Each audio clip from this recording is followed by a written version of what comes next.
Hello, everybody. How are you guys doing tonight? Happy Father's Day to all, to whom all it applies. But thanks, guys, for coming to hang out. Tender Juicy Nuggets, Fraser Taser, coming in second here. Yoshi, Wagon, what's going on, everybody? Thank you so much. I hope you guys are having a wonderful weekend and a wonderful day. Let's go ahead and jump into some painting.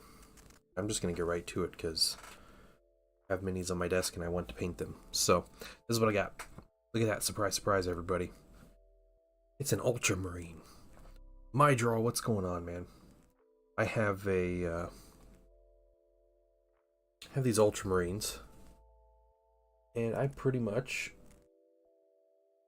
just decided like I was going to kind of start painting these guys today. Because that sounded like fun. It's painting them with my son. Was not painting these, but he was painting minis next to me. So we were doing that, and I was like, you know what do I really want to paint? Like this is my day, right? So I'm just gonna paint something that I want. This is the result of that line of thinking. Nothing too crazy or profound, but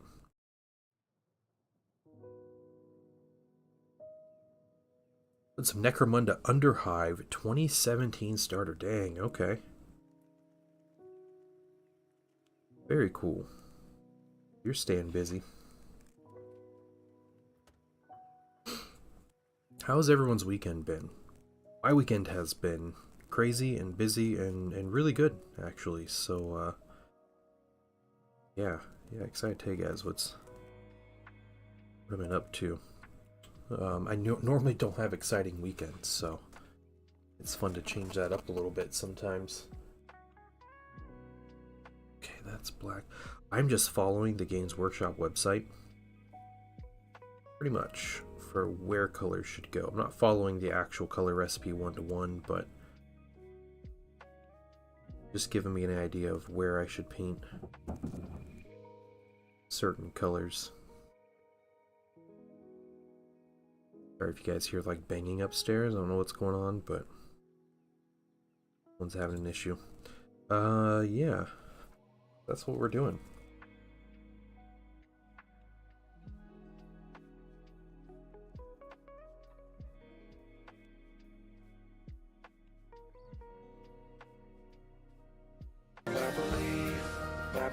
Hey, what in the world? Every day's a good day when you paint. I believe it'll bring a lot of good thoughts. Oh, good thoughts to your heart is what he's saying there. Hello, More Than Dice. How you doing? Thank you so much for the raid. Yeah, I'm just jumping on here and you're already raiding me. Nerd Hollow, welcome in. Guys, thank you so much for raiding. Guys, go follow More Than Dice, everybody.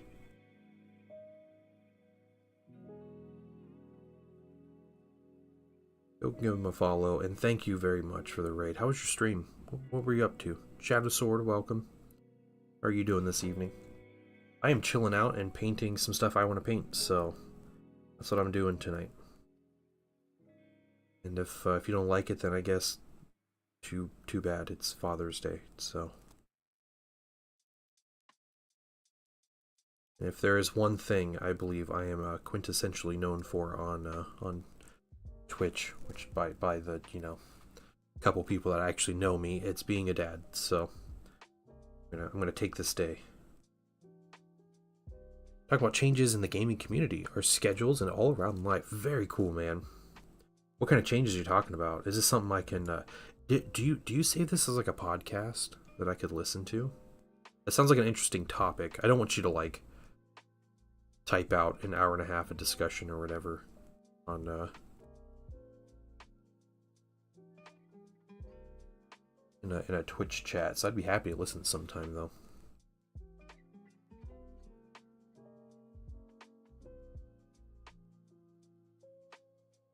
Every network and RSS feeds. Okay. Well, More Than Dice. Maybe I'll go find you here.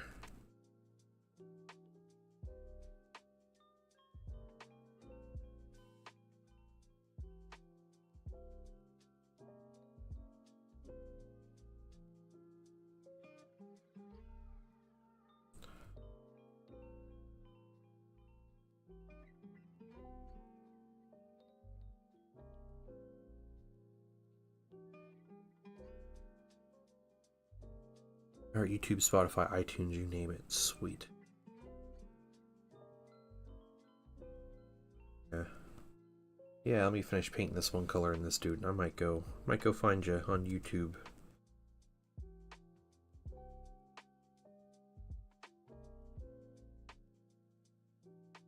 Always use some more stuff to listen to.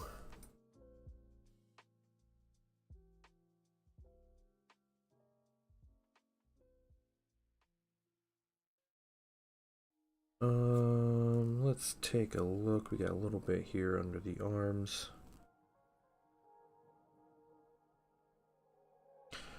I was watching Godzilla -1. Finally getting around to watching that movie, and me and the painting wife started it this evening.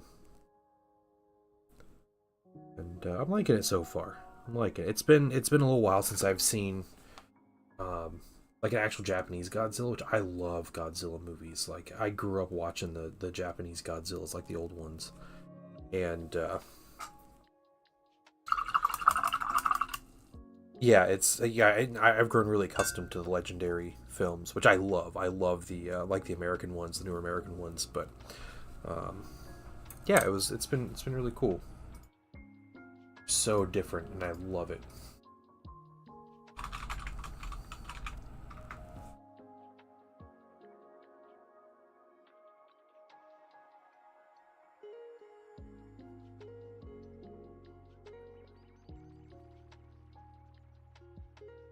Oh, I see you here. Okay. Well, I subscribed more than Dice, so I subscribed to your YouTube channel, so thank you very much. And I'm 99% sure I'm following you on Twitch.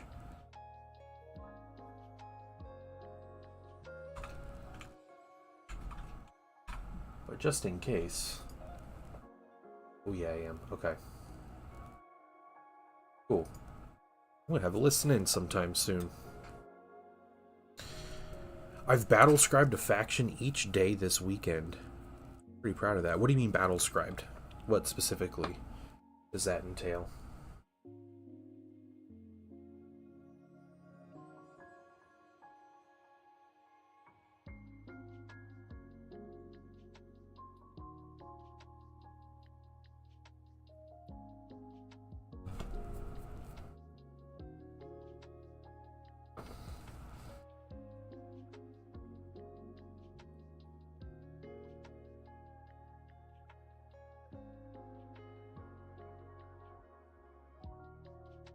Hey, Zen.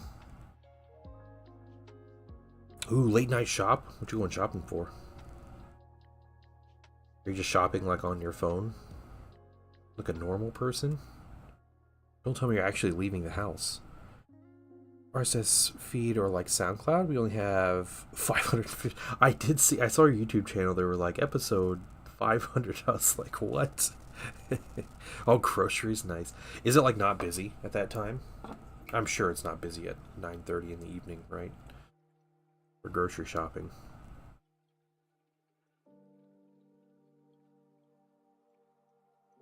I could see that.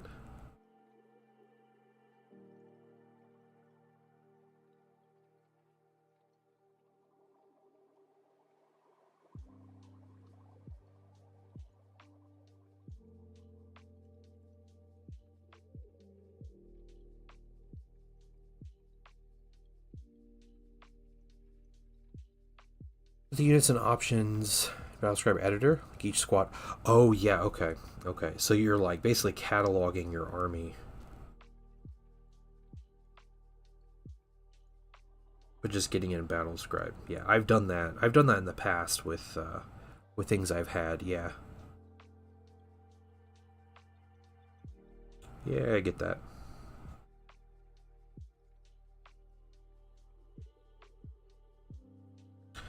Yeah, so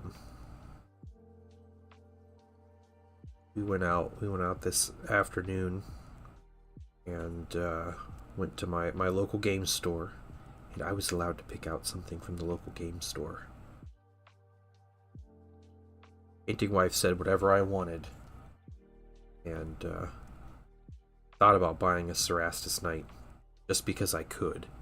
but you know, that's not the kind of power that you should be wielding, you know. Hey Rachel, what's up? So I had one specific thing I was looking for, which was actually another box of 3 of these guys, these aggressors. And unfortunately, I got to the store, they didn't have it. They didn't have anything. So I have them on order right now, so I'm still just waiting on the order, I guess. But yeah, so I was looking around, I found something else. I'll show you guys what I got, because I already got the stuff assembled, so just assembling things this evening. Juzao, how you doing? Welcome. Yeah, I hope you guys are having a great weekend. So, I went to the local store, bought some things, and then went to my favorite restaurant, which we found out when we got there was closed for the day. Because it is is it called an Eid holiday? Is that what it is? Which I believe is a Muslim holiday, and I had no idea, because I do not follow the tradition. So yeah, I'm happy they were celebrating and hopefully having a very good time. It was a little sad that I missed a single chance to get, you know, some delicious food today, but went somewhere else. It was very mediocre, but it's okay. So had a lot of fun. Painting someone's wild today. I don't know what's up with that kid.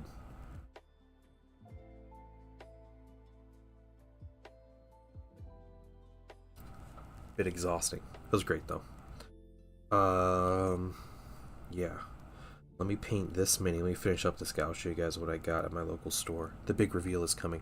Horrible game called League of Legends. Dude, don't put yourself through that, Juzao. Don't do that. Should be to Zen. No, I did not. I refuse. I've never liked Burger King, so though like 2 times I've eaten Burger King in my life, I have felt so sick afterwards. Yeah, I would not put myself through that. So.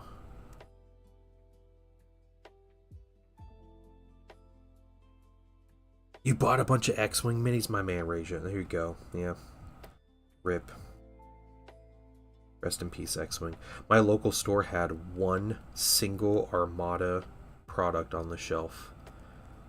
After years and years of just being stocked and being able to get the things that I would want to get, and they had one ship, and I had many multiples of that one, so I wasn't gonna buy it, and I was like, well, I guess this is it.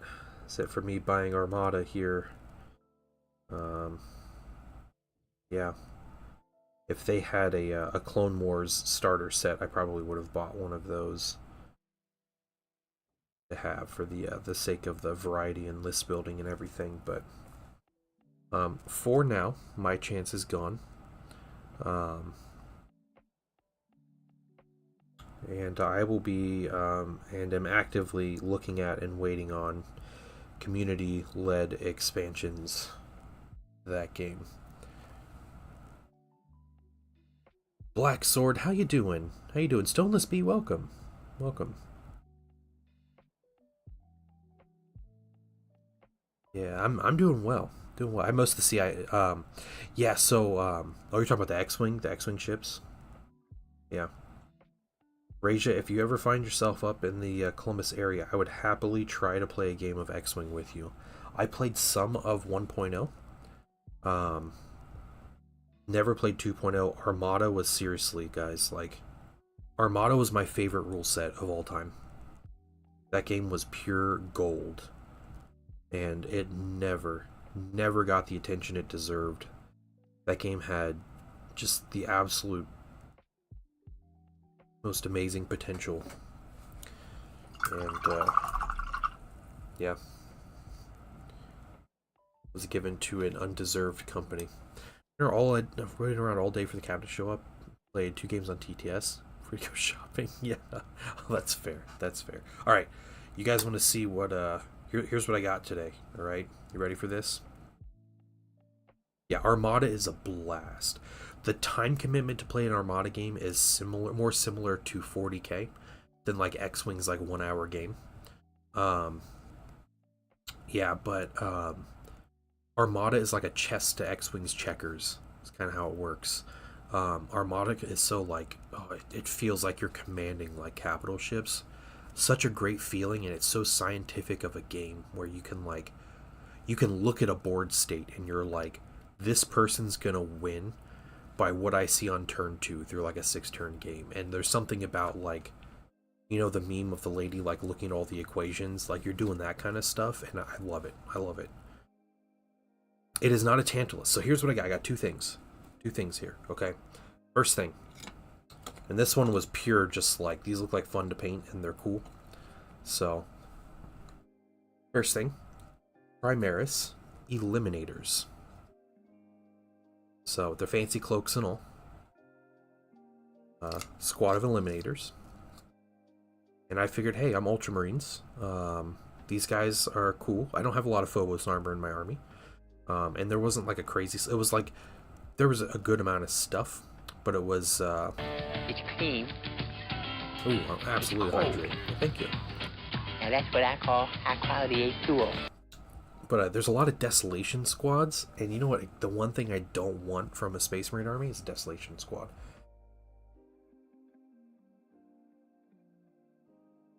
Yeah, there's Etsy people that make Armada ships. There are tons of people out there that make STLs and sell physical copies and everything. Yeah, so we got Eliminators.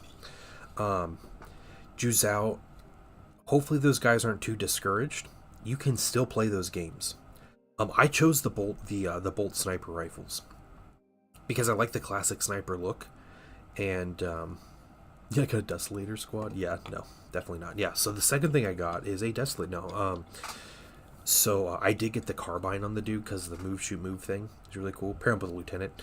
No, so the other thing to pair him up with, the other thing we were talking about this, and I saw this as total like, both of these were like impulse buys, right? But the other one I got is the librarian in the Phobos armor. So yeah. We were talking about this on Friday, weren't we? Like I said, I went in there for aggressors. They didn't have them. I was like, I'll get something else. I didn't really want Stern Guard. You know, I have the 5. I don't like him a lot. This dude synergizes with Phobos units like crazy, especially infiltrators, which we had talked about. So, yeah, please do share your link, Black Sword. By all means, guys, go check out Black Sword's Instagram. He'll share a link. We're gonna check out his captain and ogle over it, and then we're all gonna give him a follow on Instagram, or what do they call it? I don't know. In some STLs. I'm gonna get a printer side of the space in the new house. Yeah. I believe I am already following. Am I not following Black Sword? What in the world? Holy cow. That is a good looking captain, though.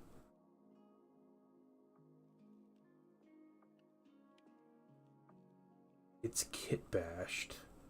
Which I recognized a lot of these pieces. Is that that's the apothecary set, isn't it? Top dev, but does that mean they're stopping production of the models? Yoshi, they are stopping production of the models. They basically said what they have in stock is it.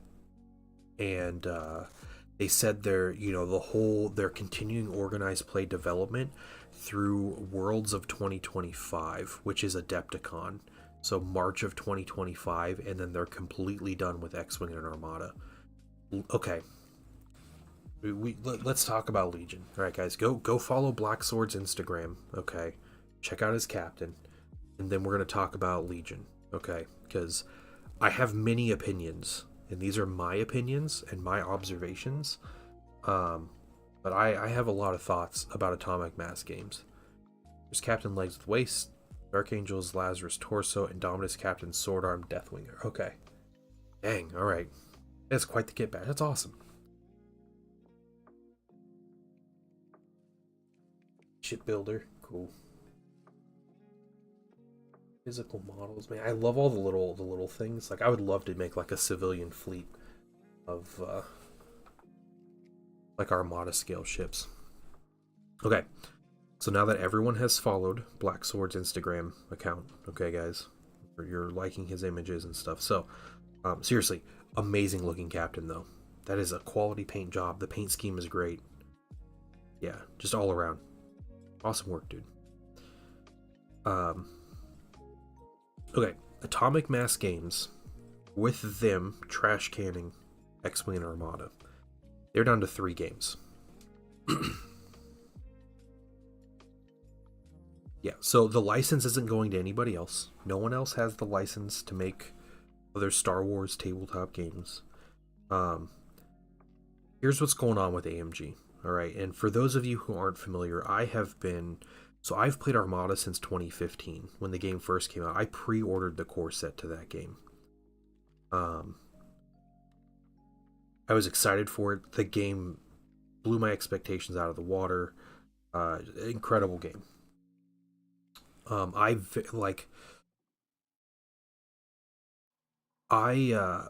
I get into games, I get really into them. So I follow every bit of news, every bit of rumors, everything everyone's talking about.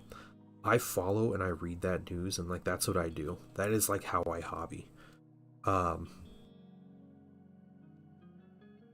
So here's what happened. Fantasy Flight Games is the original game that owned these Star Wars IPs, right, for these miniature games.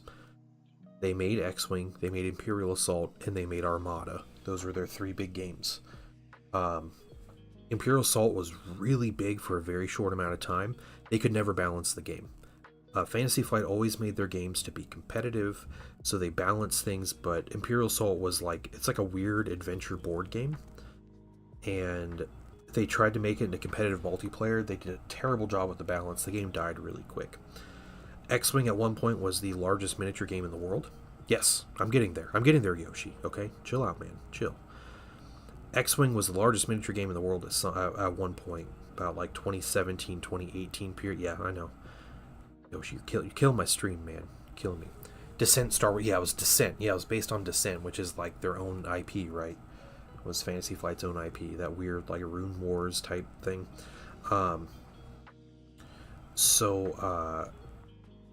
X-Wing, largest miniature game in the world at one point, outsold 40K.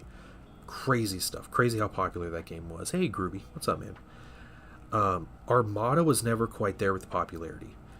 The thing that made Armada great with the organized play, and what kept that game going was, first of all, the game was stupid balanced.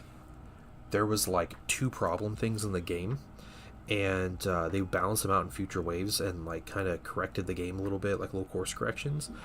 But the game had a really slow release schedule, maybe 1 wave a year, sometimes 2 waves a year of product, and it was 4 ships in a squadron pack. So what happened was, as far as selling new product, that doesn't keep the hype alive for the game, right? When you're releasing a new model every 12 months, it's kind of lame.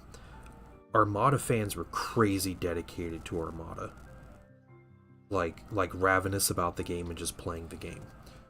So there was a really large group of people that played in organized play stuff for Armada, even though the game never got a lot of support. Blah blah blah. I don't know how this furthers my point. But Armada fans really liked the game. It was great because the meta would take a year to develop, and you would get this competitive meta that would shift over the course of months and maybe settle into something. But once it settled, someone would figure out how to beat that thing, and then it would kind of shift everything again.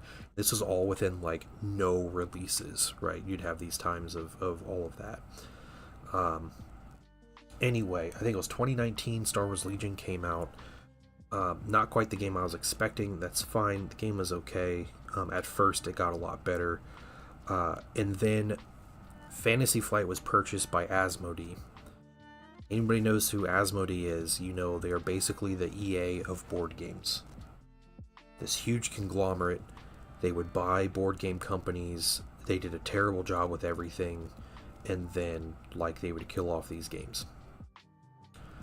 So they bought Fantasy Flight Game. The owner, Christian Peterson, was the owner of Fantasy Flight, sold it, and was I'm done. Fantasy Flight didn't have a great reputation for how they treated developers and everything anyway, but Asmodee bought them, and then Asmodee had this amazing idea that apparently like every corporation at the time was going through this idea. I don't know what the deal with this is, but they had this idea of, hey, let's consolidate our different types of games into different companies. So we break up these companies that develop under one company, and we'll break it up so that each company focuses on one game or one type of game. So if you notice, Fantasy Flight doesn't produce the Star Wars RPG like Edge of the Empire or Age of Rebellion. They don't produce that anymore. They moved that because they wanted FFG focusing on board games. So RPGs are not board games, so they dumped the RPG off of FFG, and I think they created a new company to take over just the RPGs. And I have no idea. I haven't played Edge of the Empire in years, but they moved that. They did this big release. They did the 2.0 for X-Wing. They like released the Clone Wars for Star Wars Legion. They released Clone Wars for Star Wars Armada, and then 2 months later, they said, by the way, we're moving all of our Star Wars miniature games to Atomic Mass Games. Boom. Nobody in the company knew. Fantasy Flight employees who were developing these miniature games had no idea.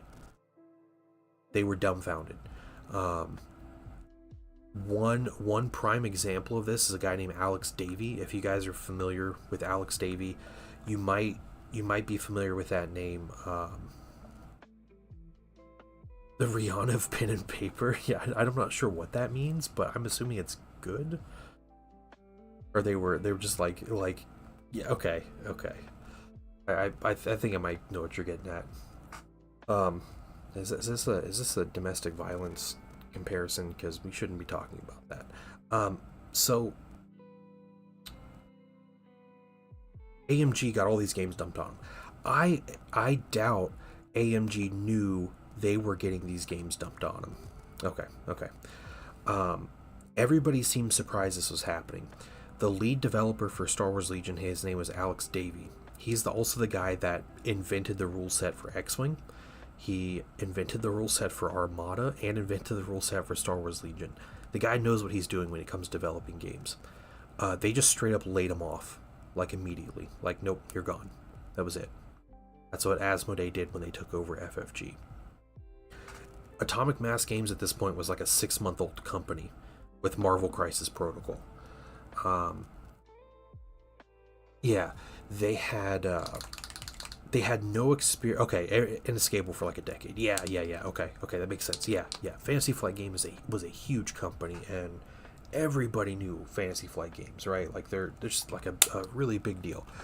Let's see. I think I'm gonna do silver next. I'm gonna try to keep painting while I'm going in this rant. Atomic Mass Games was tiny. I think Atomic Mass Games had like 4 employees when they heard the announcement that they were taking over 3 other miniature games on top of this one game that they just started making. I'm glad Prairie Dog. I could rant about this stuff for days, I promise. I was in the middle of playtesting a wave of Armada stuff at this time, and I had playtested Legion stuff for Fantasy Flight at the time too, and it's just like, yeah, we're done.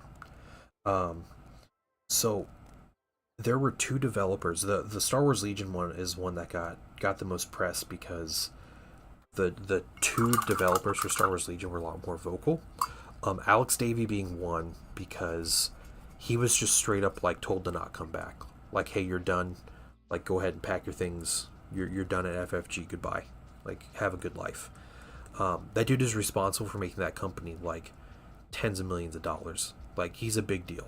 Really big deal, like the game design world. The other guy, what was his name? His name was Alex something. They were both named Alex. He got hired at Atomic Mass Games. So, good for him, right? He got to go work at Atomic Mass Games. I just realized I missed the part I need to paint black. Well, Atomic Mass Games, their headquarters is in Seattle. And Fantasy Flight Games based in Minneapolis, Minnesota. So, besides the fact it's halfway across the country, it is a completely different environment. Like Minneapolis is very like, like their downtown isn't much, but it's also like Fantasy Flight's in a suburb, and I think it's called what was that suburb called? I'd been there once, but yeah, it's it's just this like one big building surrounded by like nothing, basically. Atomic Mass in the middle of Seattle, like downtown Seattle. They hired this dude, Alex. Man, I can't remember his name, but they hired him. He moved all the way out of Seattle, and like a month later, they laid him off, just out of nowhere. Like the dude, like upended his life to go work here to try to continue developing this game that he loved, that that he helped create. Okay, yeah, they laid him off about a month later after he moved everything. Like, hey, you getting settled? Cool, goodbye. So they laid him off. Both him and Alex Davey were very vocal about it on Twitter, about the things going on, because they were laid off. So why not? Atomic Mass Games never grew a lot as far as their employees. I do love Star Wars, yeah, and I love these games, and what happened to these games is like a travesty. So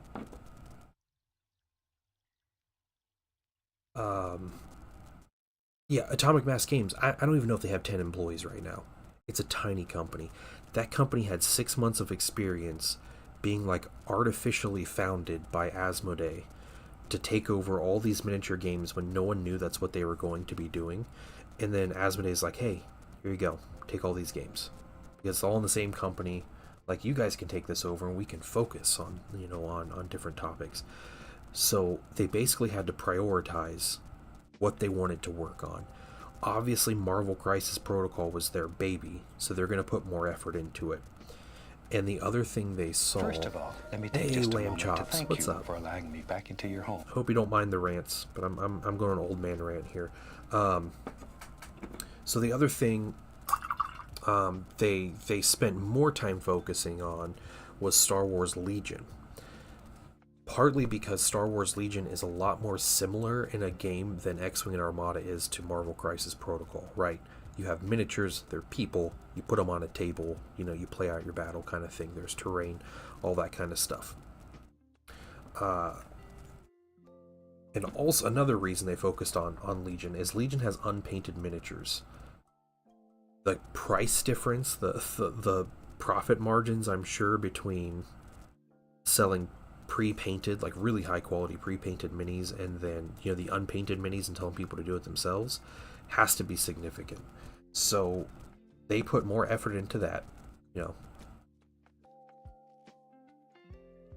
capitalist in me is saying, obviously, like, you put more effort in the one that makes you more money, but they never like hired a lot of people.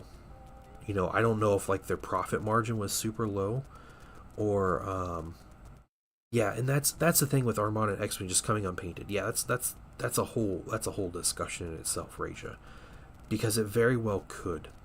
Yeah, I understand what you're saying. Yeah, yeah, that's a whole other topic we can talk about in a little bit. But they put their effort into the two games that they could make. Yeah, steals don't compete. Yeah, it's fair. No, not at all. And somehow, in the background of all of this, they designed their own game, their own Star Wars game, Shatterpoint, which my understanding is it's similar to Marvel Crisis Protocol, so it wasn't like a huge stretch for them to develop it. But instead of putting all of their effort into games they already have with established fan bases, and finding ways to keep people into the games that they're already playing, they decided it would be a better idea to come up with a totally new game in Shatterpoint. I don't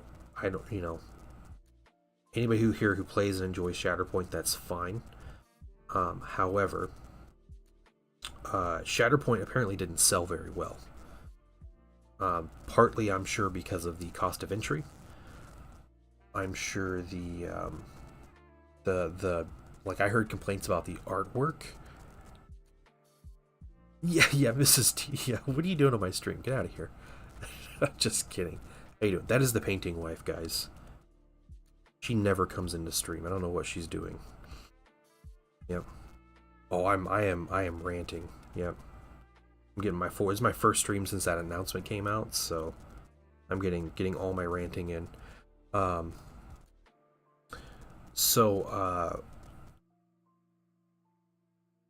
Where was I? Yeah, so Shatterpoint didn't sell well. Alright, tons of reasons why. Cost of entry is weirdly high for the game that it is. The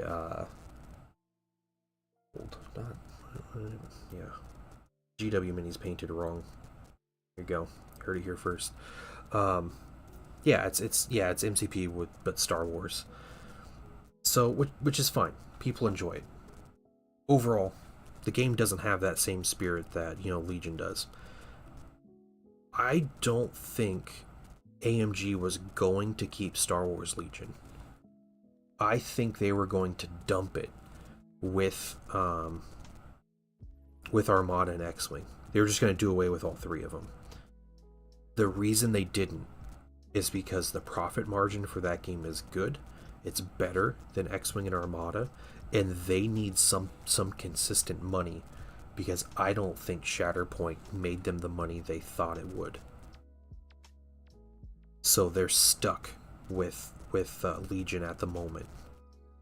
Thing about that is, though, as soon as they are making either the money they think they should be, and they finish their whatever development cycle they have going for Star Wars Legion, then I think they're going to dump Legion anyway, provided like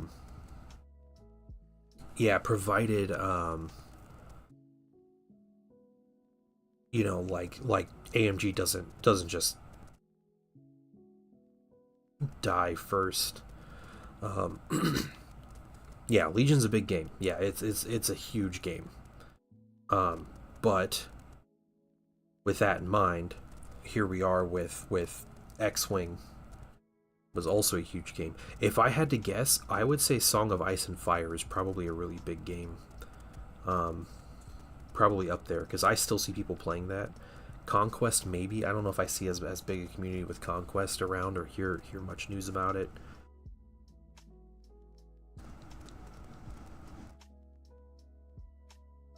But yeah, and neighbors setting off fireworks right now. It's great. MCP is third. Okay. So yeah, yeah. Oh man, do I love our neighbors and their late night fireworks in inappropriate times. Yeah, so X-Wing's a whole thing in its own. Yeah, 2.0. 2.0 really killed it, and it's interesting. X-Wing was such a perfect game. X-Wing already let them know at one point a couple days ago. She can be mean when she wants to. So yeah, X-Wing is a solid game. Like, anyone who has played first edition X-Wing would understand. Oh my lord, that's right outside my son's window too. Like, this is ridiculous. The game is so simple. If you ever watch like tournament play for that game, the tournament rounds are an hour long, and you'd go to an X-Wing tournament and you'd play 7 rounds in a day. It's crazy how much gaming you get in with that game. I learned the rules of X-Wing by watching people play, like watching streams on YouTube, which I don't think I've ever heard of any other game that's possible of doing, especially not a tabletop game. Not running anyone with explosives in the dark. Yeah. That's fair. It's reasonable.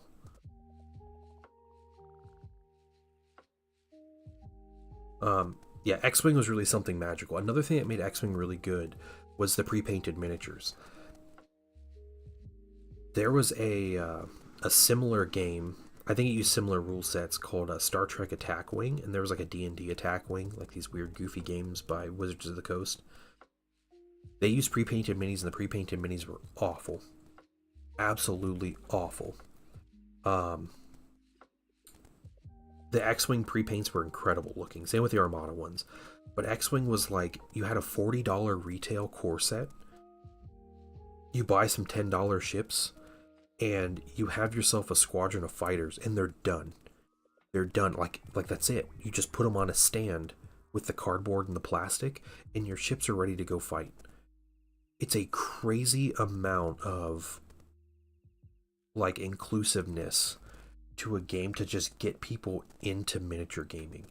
And you might buy that stuff at Target, but then you're going to hobby stores looking for ships that maybe Target doesn't bother to carry or whatever, and then you're seeing other miniatures like Warhammer on the shelf, or maybe even Legion after that or something, and Legion's like, you got to paint your minis. Oh, that's crazy, but hey, they're this nice soft resin that is easy to assemble with super glue, and the minis are pretty simple to paint. And then it's like the ultimate gateway drug is what X-Wing was. It's crazy to go to a tournament, be like, holy crap, I forgot one of my ships. And you walk up to the counter, you buy your ship, you open the package, and your ship is on the table. Like, that's what you do with that game. You go and you play your games of X-Wing. Really tight rule set, really simple game to learn. Everything about that game was great. Fantasy Flight had a problem when they made rules for games where every new ship they came out with had to have a new rule. And I hate that. Absolutely my biggest complaint about Fantasy Flight rule sets, where they would say, hey, we have this new wave. We're going to release 3 ships. Cool. And each ship has a new rule that's completely unique to that ship. We're going to add it in the rule book. It has all of its own exceptions in the rule book. It's completely unique on its own, and nobody else will ever have this rule again. And they did that all the time. They would have you have 100 rules in the game. Like, why don't you just start using some of these rules, like mix them up, for the different ships? But they just kept coming up with more and more rules, and it ended up bloating the game really bad in 1.0. And they figured they needed a 2.0 to like make everything inclusive, and they put out Clone Wars stuff in 2.0 also.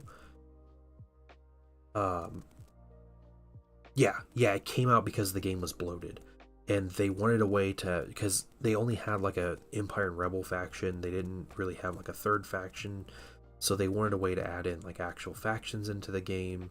They wanted a way to to add in these keywords to like make Force users different.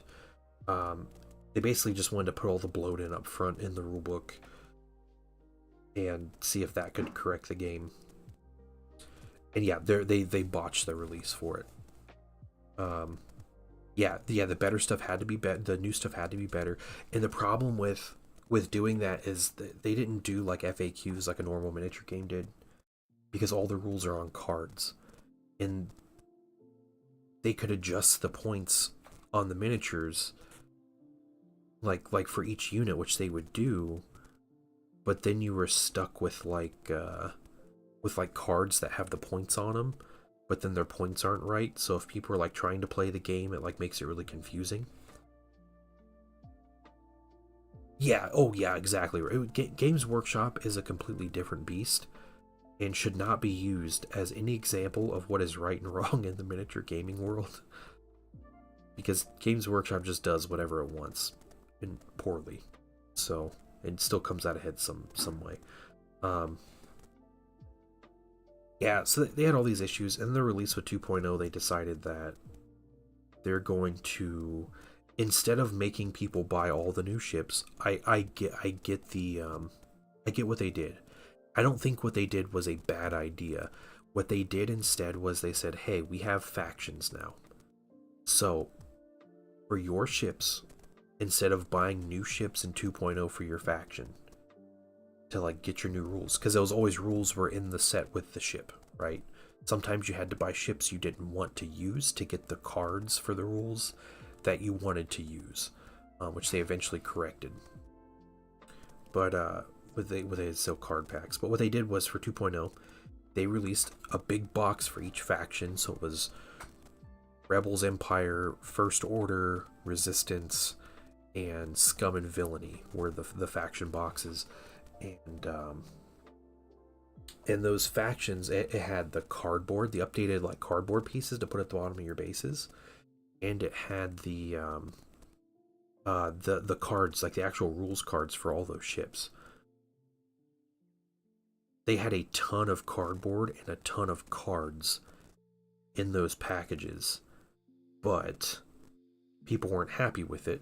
First of all, because they bought the ship already. Thank you for allowing me back into your home. Sir Bobbington, hello, and thank you for the follow. Welcome in. I hope you're enjoying my rants about stuff. So yeah, I think it was okay. Well, welcome back, Zen. Please don't watch while you're driving. I personally think their idea was good for what they were doing for their 2.0. Like, don't make people buy the ships. You know, make them like you buy the cheap cardboard. But then people were like, well, I have 6 Millennium Falcons, but your 2.0 box only comes with the cardboard and rules cards for 2 Millennium Falcons. This is a ripoff. And it's like you can only run 1 Millennium Falcon in a game, right? But people are like freaking out, like, what? I have 6 of these and I have to buy multiple boxes to get the rules for it. Like, this game is this company's greedy, and they're just doing this to get all my money from me and all. Yeah, it was a little ridiculous how people treated it. I don't think the game was as good with 2.0. They added way too much stuff. They did stuff with like pre-made fleets, where there were fleets that would like come and go as being like you couldn't add the options on your ships. There was like a whole way of playing. Yeah, exact. That was my thought too, and there was like a whole discussion about it when it happened. But yeah, people freaked out. A lot of people sold their collections at that point. And then 2.0, like, they didn't have points on the ships. On the ship cards, like, everything was digital, which is fine. But, you know, it reduces that, or increases that barrier of entry, right? Someone buys into it, and they're like, oh, I have to go to a website to see what I can feed, you know? And then they added, like, a lot of extra rules on the card. So instead of having this simple card that's very clear, it's like color-coded, you have these 4 rules on your ship, and you have a firing arc. Boom, you're done. Instead, it's like there are 6 rules on the card, but then it's like things you have to memorize, and there's like force points and abilities, and it just kept creeping and creeping and creeping until the game was bloated really quick. Like, by design, it almost seemed like the game was just made bloated. And yeah, people abandoned the game pretty quick after that, after 2.0. It was not the same game.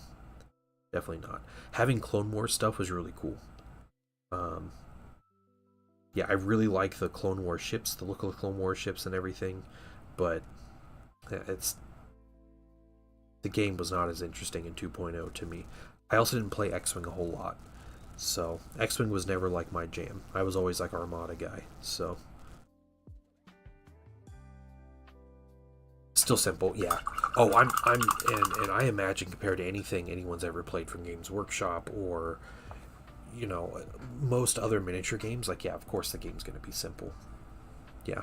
I think the basis of it's the same, right? Like, you have your pilot skill, low pilot skill moves first, high pilot skill moves second. You just go up from 1 to, I think 6 is the max now or something, right? I think 6 is maximum. And then you work your way down with your shooting, and high pilot skill shoots first, low pilot skill shoots second, and that's what you do. Everybody chooses their maneuvers at the same time. You flip your dial when your ship moves, and that's what you do. It's a cool, like a bluff mechanic almost, but you're like trying to outthink your opponent with how you choose your maneuvers and all this cool stuff. It's like blind while you're doing it, so a lot of cool elements to that game. Really well designed game. Yeah, Rage, I understand. Yeah, I was at my local store today, and they had 1 Armada ship. They had an X-Wing core set and a couple X-Wing sets, but I wasn't gonna buy those.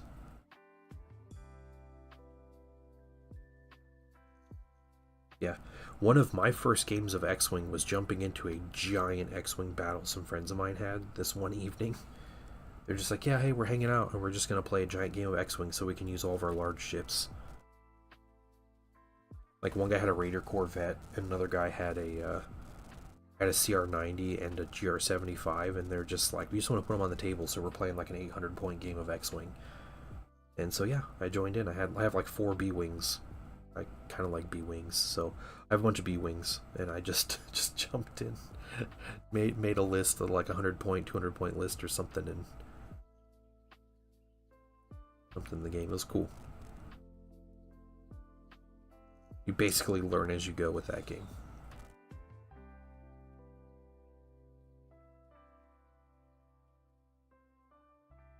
Yeah. In summary on all this stuff, I don't think so. So Star Wars Legion has like a 2-ish year development cycle that they had announced. Like, all of a sudden they're like, oh hey, we have all this stuff we're doing with Legion. Look, I think that's it for Legion. I don't think there's any more coming for Legion. I would be surprised if there's more. I think Legion might be done. I also don't think AMG is doing too well. Which, if anybody has seen the news about Asmodee, where in a couple years ago they were bought by a large video game investment company trying to diversify. That company, turns out Asmodee was the only company making money in this like conglomerate. And so what this investment company did was they're splitting up, they're divesting of a lot of their companies because they're saddled with so much debt. Guess who they put all their debt on?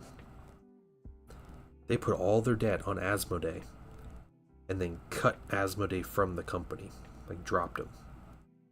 So, typical business things, absolutely normal and not unhinged at all to just, you just saddle all your debt on the one company and drop it. So now Asmodee has like $3 billion in debt, and and they have all these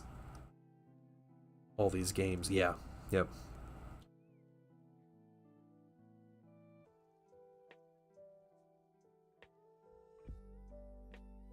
So I don't know. I don't know if I see AMG lasting a very long time.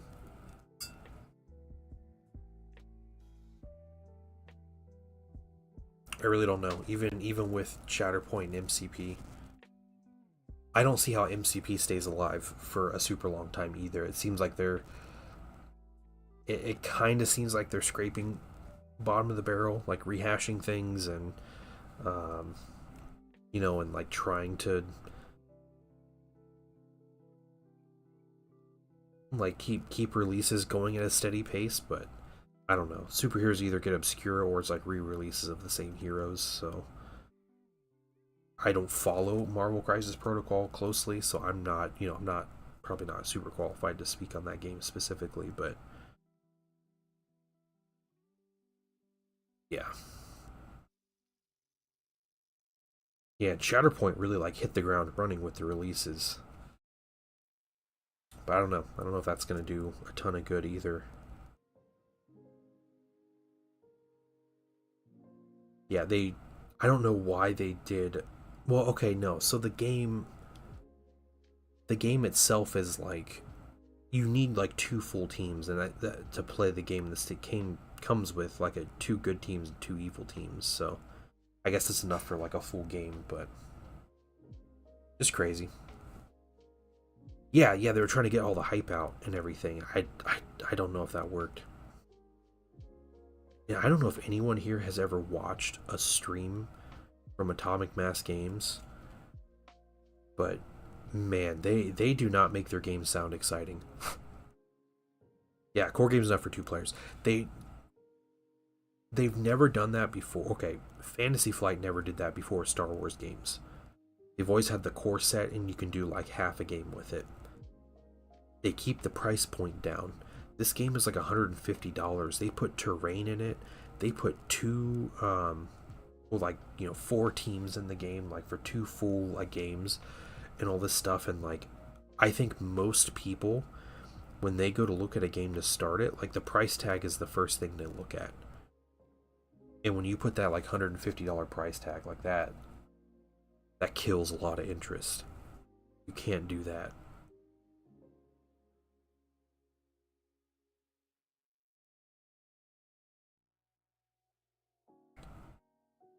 Yeah. But that doesn't, that doesn't help it sell in stores and everything. And when they release that game, in that, yeah, like I said, I qualified this before. GW does not count in any of this discussion.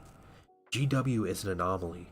They're like the Homer Simpson of like the hobby world, where they can do everything wrong, absolutely everything wrong, and somehow they always come out ahead. None of this, no logic, no business logic applies to GW. People have been speaking the doom on Games Workshop since 2005.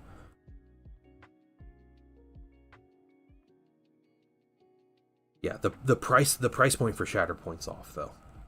They should not have sold a big $150 starter set. That game should not have done that. Look at the Mimi post. Oh no, what?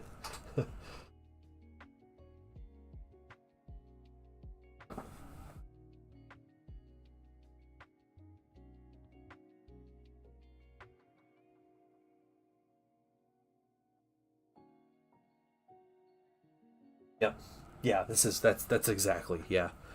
100% Juzao. Yeah, your meme is 100% right. That's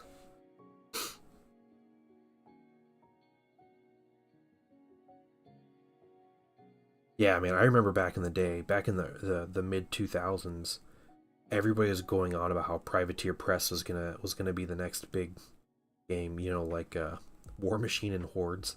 How laughable is that? Like, come on. My 14-year-old self could see that game was never gonna be as big as GW was.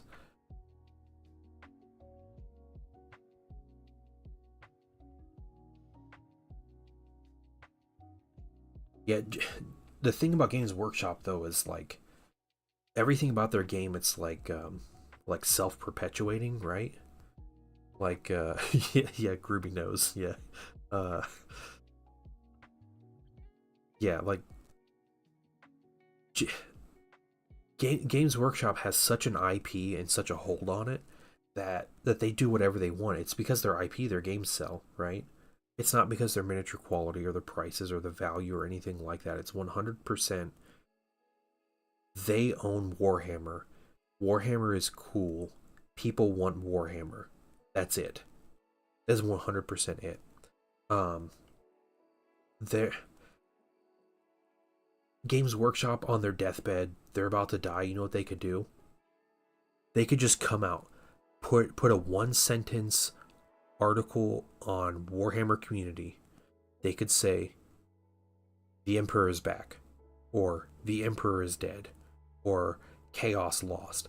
Any like stupid thing to change the lore, any little tiny thing, they say it's canon, people freak out. They have all the buzz they need, people probably jump right back in, and they have like a whole new marketing spin, another like 5 years of existence put in the put into like into Games Workshop. Like, they breathe their own existence. That's what they do. They really are the top Chaos God, yeah. The Chaos God of corporate greed. You all thought it was Disney, but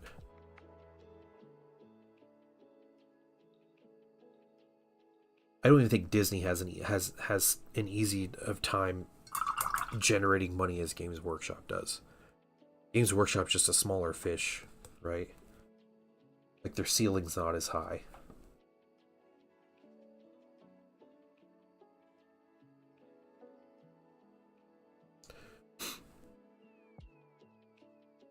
Been getting into War Machine. No, stop, Raja. Raja, no, stop getting into games, Raja. Raja, you're not allowed to get any more games, because every game you get into apparently dies as soon as you start.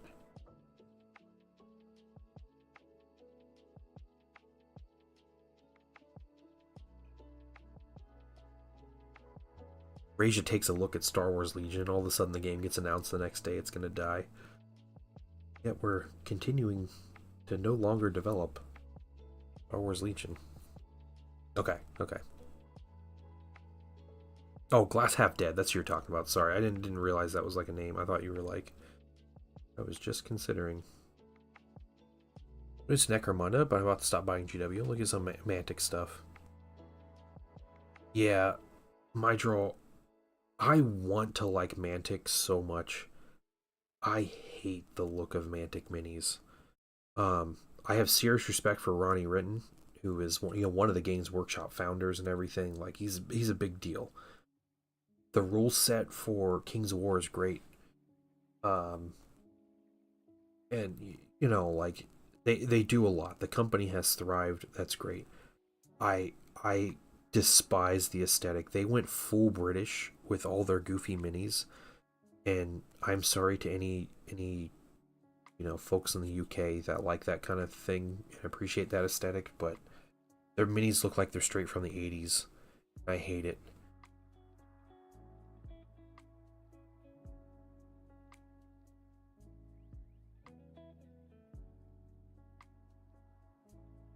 Current 40k lore, back into Imperium versus Chaos. What happened to Huge Tyrannic War?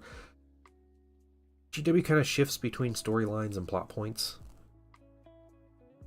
I'm sure they'll come back to the Tyrannic War, but to be honest, Tyranids just aren't as compelling of a villain as like all the different Chaos nonsense going on. So, the current big thing in the lore is the Pariah Nexus. So it's actually a Necron area, but then the Imperium went in, called for help, and now the Admech is in, and then more Necrons came in to fight in the Civil War, and then Chaos came, and now Magnus is coming, and then Rabute's going to join in. I guess there's orcs that are wanting to come fight. So like that's the big thing, is the Pariah Nexus.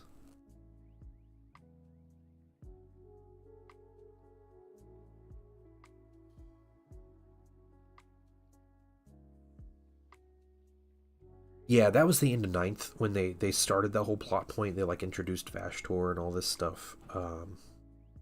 Yeah, he's trying to be a Chaos God, which I think could very well happen. Horses look decent in my opinion. Okay. Yeah, they look okay. I got into Dead Zone. I kickstarted that game, the original Dead Zone, and it was bad. Like the mini sculpt quality was pretty bad, and the rules were just so poorly written. I was surprised.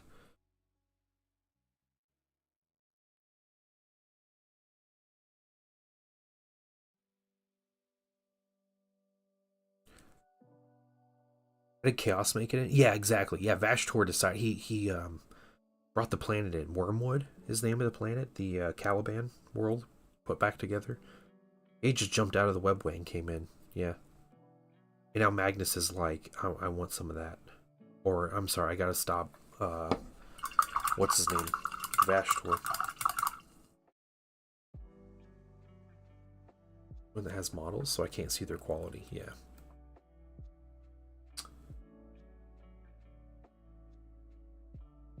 I still have my box of Dead Zone minis. I assembled a couple of them. Whoa. Every day's a good day when you paint. What is all of this? ECE83, welcome, and thank you for the sub. I'm doing great. I hope you're having a good one. Good evening. And Crucial Blue, thank you so much, man, for the bits. And welcome into the stream.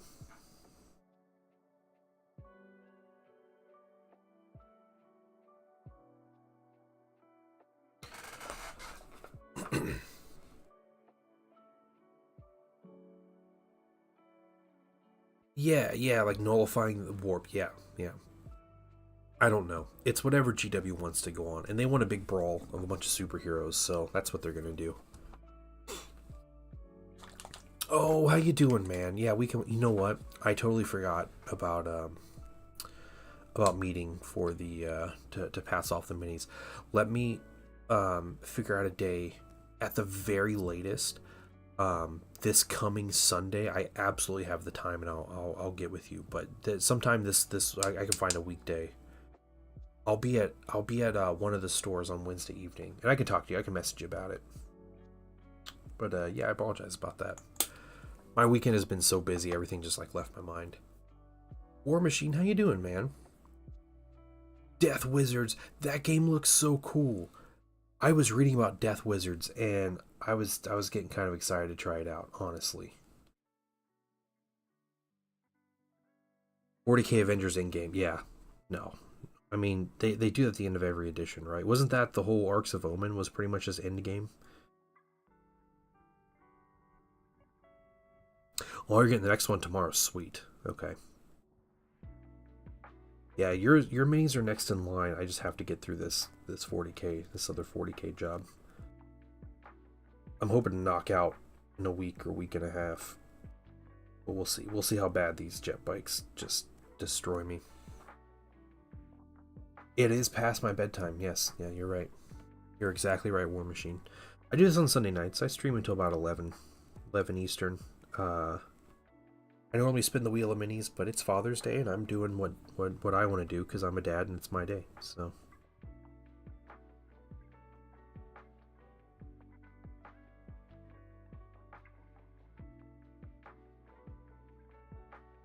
Yeah, thanks, man. Thanks. Yeah, Blue. The air show was incredible. Yeah, I've been ranting about Star Wars games and Atomic Mass games for the past hour at this point. I even told people like I went to an air show and it was awesome. Yeah, so there's an air show in Columbus this weekend. So me and my family went, and we splurged a little bit. I bought fancy tickets.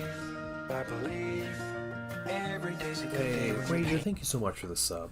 10 months. That's crazy. You guys are I don't know why you guys are doing this, but that's crazy. Thank you, though. I appreciate it. I really do.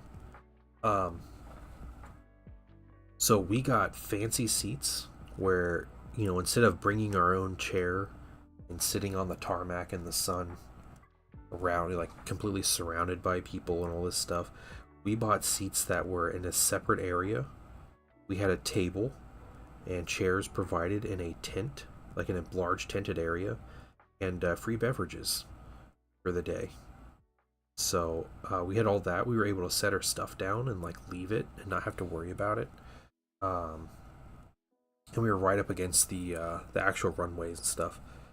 No, I'm not sitting with the plebeians at an air show. It's hot. It's hot, and I hate people in person, mostly. So the public in general really is my problem. Seats in the plane, yeah. Oh man. Well, what was a couple really cool things. So we got there. We left early. We hit no traffic getting in there, which last year we got there getting a little late, and like traffic was horrible. Absolutely horrible. It took us like 3 or 4 times the amount of time to get there as we normally would. So we got there in a really good time. We got there early, right as they were opening doors. We went in. We got to go hang out. We were chatting with. We got to go on hang out in a bunch of different planes that were there, and I was chatting with air crews on different planes, which was a lot of fun. Yeah, just kind of chilling with the air crew of a KC-135, a Stratotanker, which are stationed out of that air base. And so talking to those guys, they were answering questions. We got to go in the cockpit and like sit there, and my son was like trying so hard not to push buttons, but he was like, the like throttle or the wheel and everything. He was like trying to move it. Like, this kid is gonna take this plane off, whether you guys want him to or not. But yeah, so yeah, we had to look at a bunch of stuff. Then we went and sat down. There was an F-35 demonstration, so we actually got to see an F-35 flying around, which was awesome. It's not okay. I mean, for all the people that have seen all these different planes, not as loud as an F-22. The F-22 was just like crazy loud, which may have just been part of the show,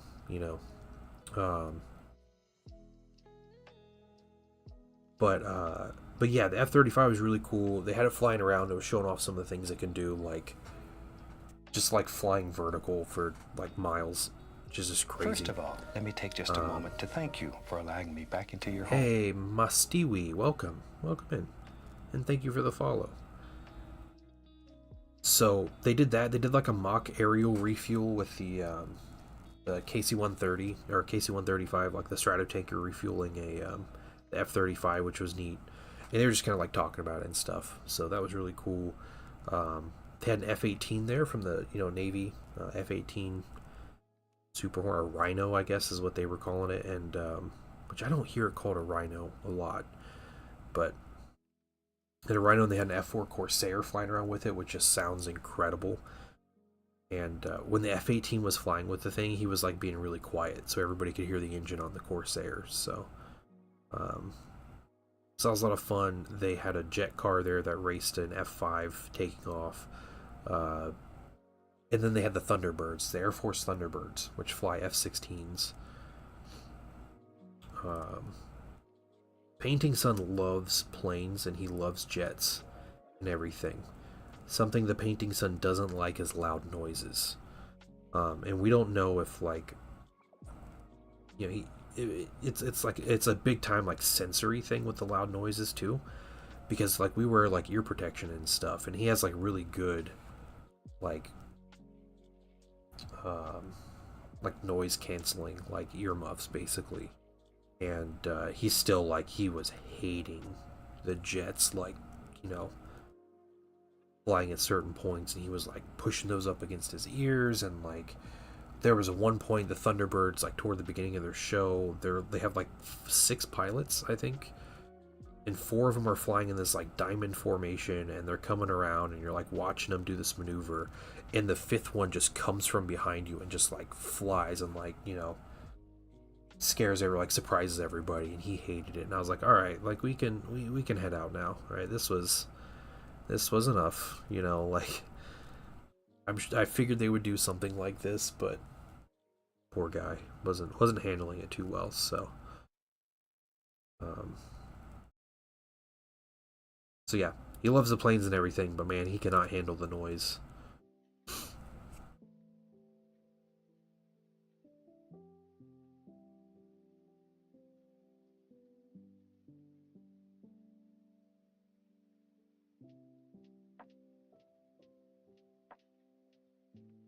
Yeah, really fun though.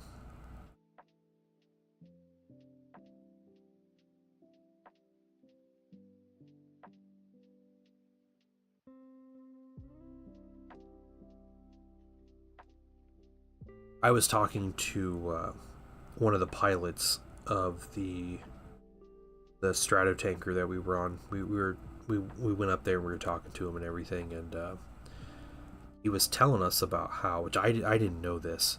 I thought this was a wild like little fact.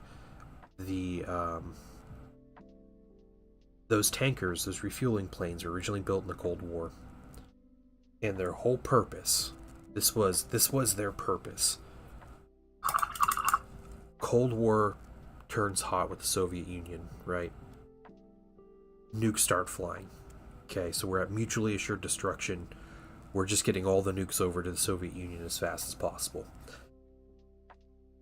So B-52s en route to Russia over the Pacific can't make it to their target and on like one tank of gas basically. So these refuelers, their job was to meet the B-52s over the Pacific Ocean. When they met up with the B-52, they were to dump their like entire fuel load into the B-52, everything, every bit of fuel they have, and then the crew on the refueler bails. They just bail out of the plane after that over the Pacific Ocean, and that's it. The entire purpose of those planes was as a one-use disposable gas tank for a B-52 while it's en route to deliver nukes to Russia.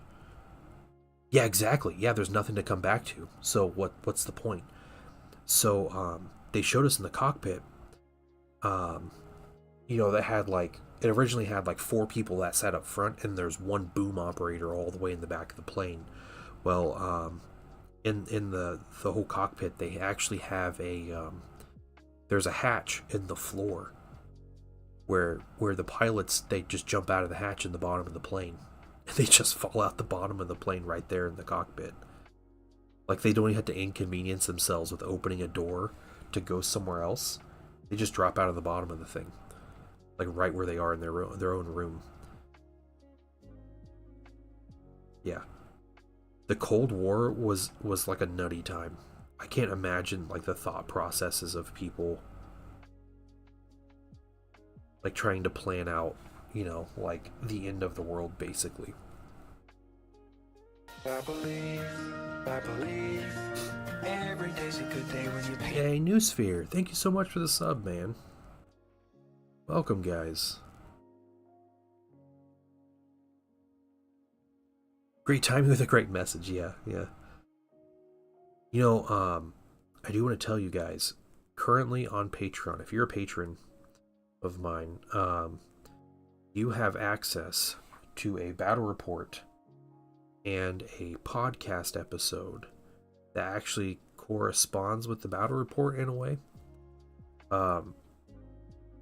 So if you want to listen to that, if that's something you're interested in, you can check it out.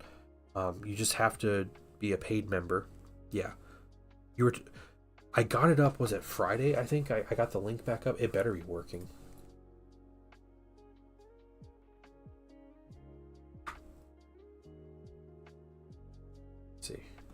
Let me see here. Just to check real quick.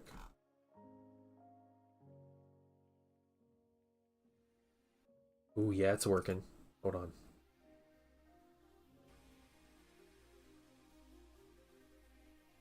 Yeah, it's good.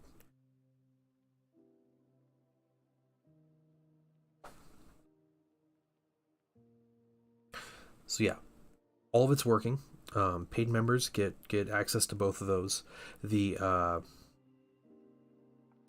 battle report will be on YouTube for everybody. I think tomorrow is when that'll be on there, but podcast is going to stay on Patreon for longer. I'm not sure how long, but we're going to keep that on Patreon for a little bit. So if that's something you're interested in, you got some extra things to listen to. It's just me and Zendral chatting in the podcast, and yeah, it ends up being a discussion about the Horus Heresy game, and kind of thoughts about that game and the differences between that and 40K. So we talk about that. Pretty chill podcast overall.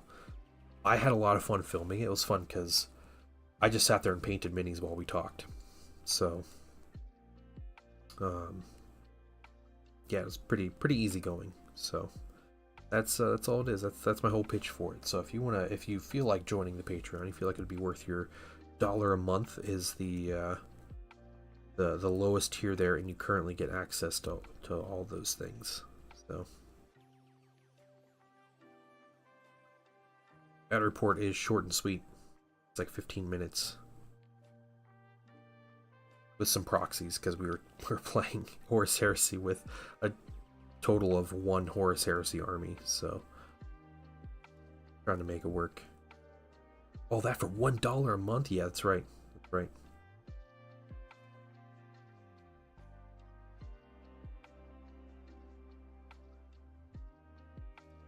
Hey, I appreciate the caps, like I'm totally cool with that. I am super proud of this Patreon thing, because it sounds stupid, but there are 8 people on there who feel like it is worth their money to support me on Patreon. And it doesn't sound like a lot, but 8 is the most I've had on there, and I've actually had that Patreon for like almost 2 years, just up. On ! Patreon, you get the link to it.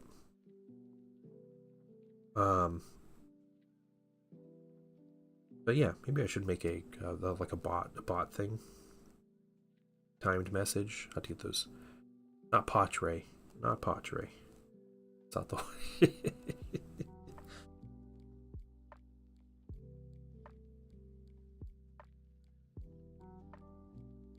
But yeah, it's little things.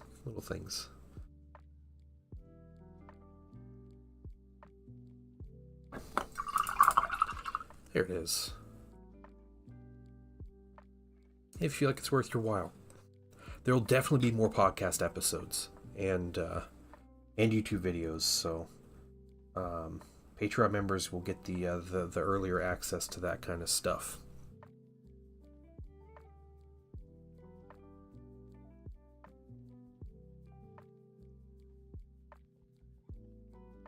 And please, if you do watch or listen or whatever, if you think about something and you want to share your opinion on, some feedback, I appreciate any constructive feedback you guys have or ideas you guys have. Doesn't necessarily mean I'll implement all of your ideas or feedback, but I do appreciate it. Because I'm trying to figure this stuff out. I guess me and Zen are figuring this stuff out, because it is by no means just me, or not even more than half me. Tell Nicole, you left an impression. Oh yeah. It's just wild. It's like every time I read something about the Cold War, it just gets more like people are just ready for the end of the world. Like, if not like your everyday person, like the governments of the world were just like, right, here we go. Oh, there it is. Thank you so much. We're not doxing people. Maybe we need to watch that, the name on there or something. Watch your names on Patreon when you join, I guess. But thank you so much for joining Patreon. I appreciate that. I really do. Here's the secret Twitch doesn't want you to know about, guys. Twitch is raising the price on their subs. I think like at the end of this month. I get the same percentage, which is fine. Like, I get a little more money out of it, but it's only at most half of what you give to Twitch for a sub. Goes to the creator of your choice, your streamer. But if you go on Patreon, they get 90% of it. That's why content creators push Patreon so hard. Just jeez. Oh man, that delay. Wow.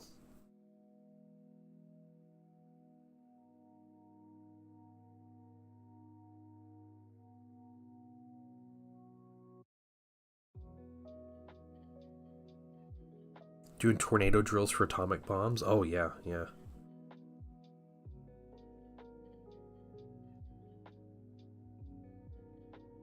So crazy.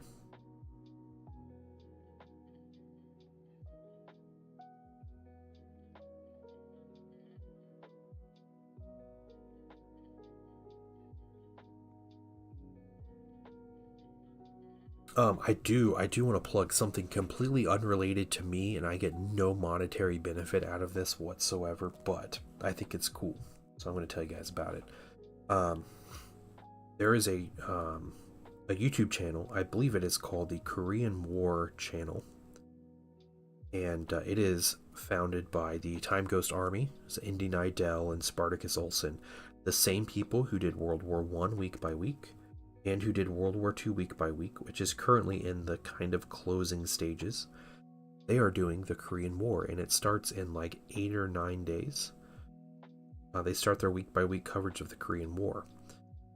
I am really excited to watch this, because I do not know a lot about the Korean War. And I thought I knew a lot about World War II, and then like when you watch it happen week by week, you just learn tons of stuff about it. But yeah, so I didn't get into the World War I series until it was when the Battle of Verdun started. It came across my recommended YouTube page, and so I decided to watch it one evening. I was like, this is the coolest thing ever, and so I watched it. So that was early 2016, because it was 100 years later, so it was 1916, 100 years later. And I watched that, and then I've been watching every single week ever since that, like February or so, 2016. Yeah, every week since I finished out the World War I series. They started World War II, started watching that, and like, yeah, Now I'm going to be moving on to Korea. Just crazy. Absolute quality historical documentaries. So there are 3 channels. The World War One channel was called, I think it was called World War One. Yeah, the World War II channel, I think it was just called World War II, and then the Korean War channel, it's called the Korean War channel, I think is what the actual name of it is.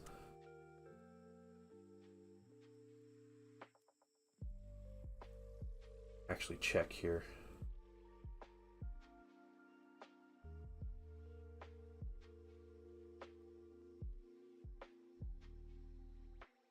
Let's see.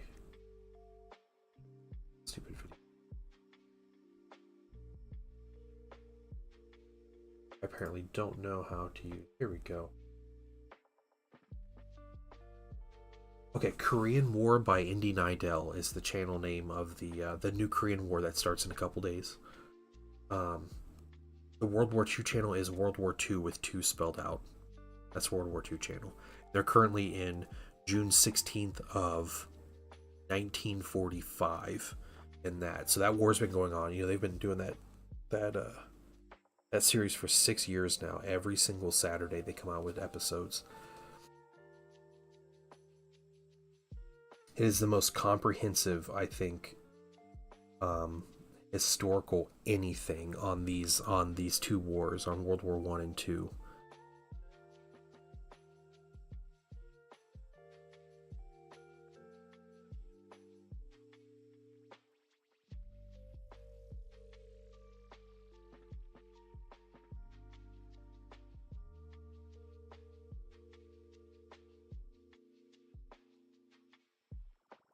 We're gonna finish up this red, and I think I might call it a night.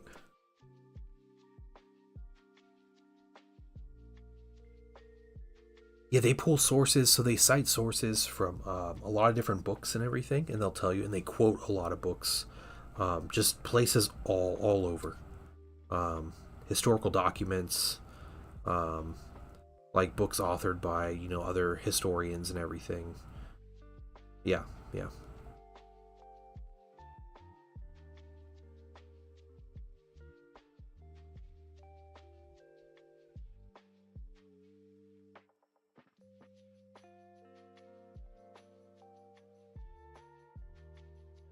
It's clean. It's cold. Now that's what I call high quality H2O. All right. Get this little bit of red here. I'll get a drink of water.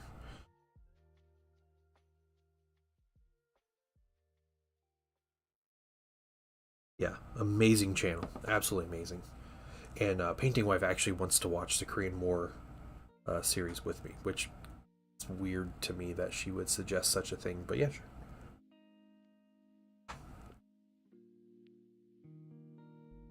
Alright, that is some high quality H2O.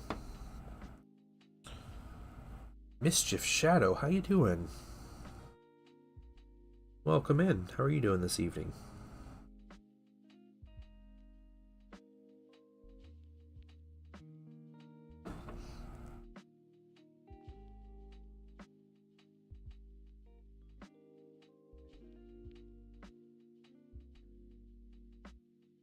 Hey Zen, in a couple minutes, can you get a raid ready for me? I would like to raid if Rottweiler is on. We could raid him because I know he is painting Ultramarines right now. I think he's painting Calgar. Doing good. I'm doing great. Yeah. Hope you're having a good weekend. He sure is nice. Yeah, we gotta get some Ultramarine, Ultra buddies in here. Yeah, I'll let you know when. But thank you. Thank you for looking that up, confirming that. Gross. Ultra buddies. You got a problem with that?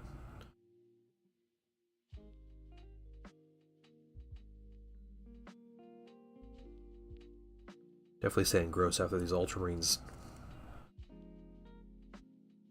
Never mind. I'm not gonna spoil anything. Alright, EC, you have a good one too, man. We'll be in touch. Alright. We'll be in touch. And thanks for coming in and subscribing and stuff. I really appreciate that.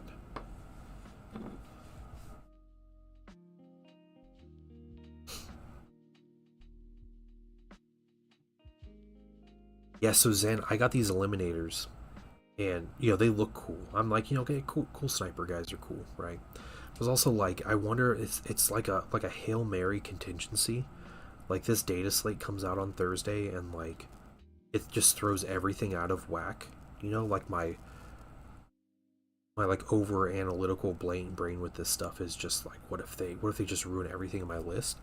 And I'm like, well, maybe what if like eliminators just like, you know, chances are they're gonna get a points raise because of like the impulsor trick where you can shoot them twice a turn. But um, yeah, I was it's just like one of those things. I was like, you know, I'm gonna get something kind of random and out of left field that might be good in some scenario. And weirdly enough, I almost considered buying a box instead of the eliminators, a box of Reavers, the Primaris Reavers, which look cool, and like their rules have cool potential because they like battle shock everything, and they have a ton of precision weapons, and so like they feel like they could be really good. Yeah, and that's also my thought, Starlaser, is like I have never seen in my life, you know, like what, the 5 years those minis have existed, but they have never been used. They've never been good.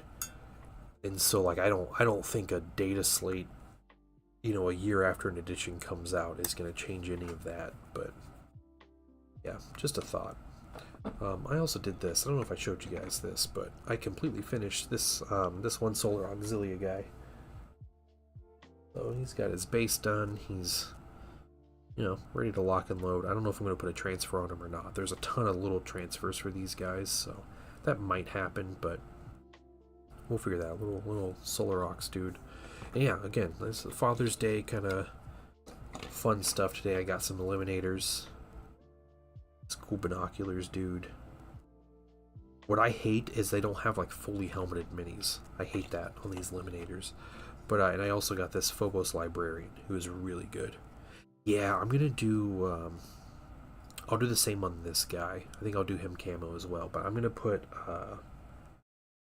like rocky ruin kind of camo, like grays and blacks and light grays and stuff like that.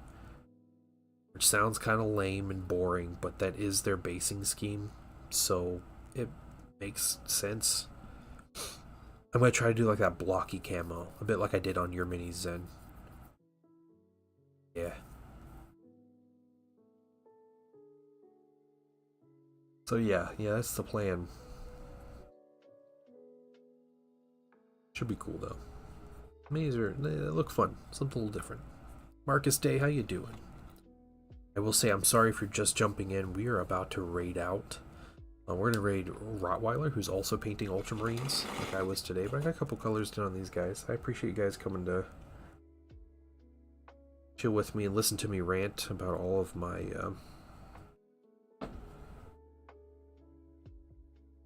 I don't know, all the ways I am upset with Games Workshop, or not Games Workshop, Atomic Mass and Asmodee and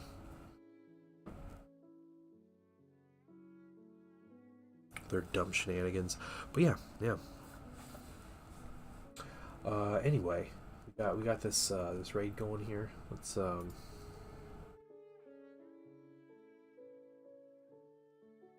is now okay. Cool. Sorry, hold on. Let me get this. I'm gonna let my ad get out of here. Open up his page. I can't raid out with this restream stuff. So Zen is being so kind to do it for me. You guys have a great one. I'll be on Tuesday, and I'm going to be painting some Leagues of Votann. A lot of Leagues of Votann.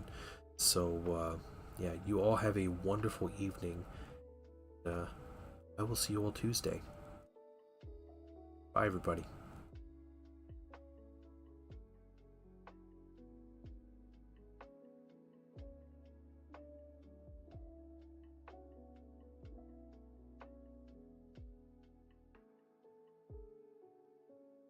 Zen. Out, please. Button. I don't have the button.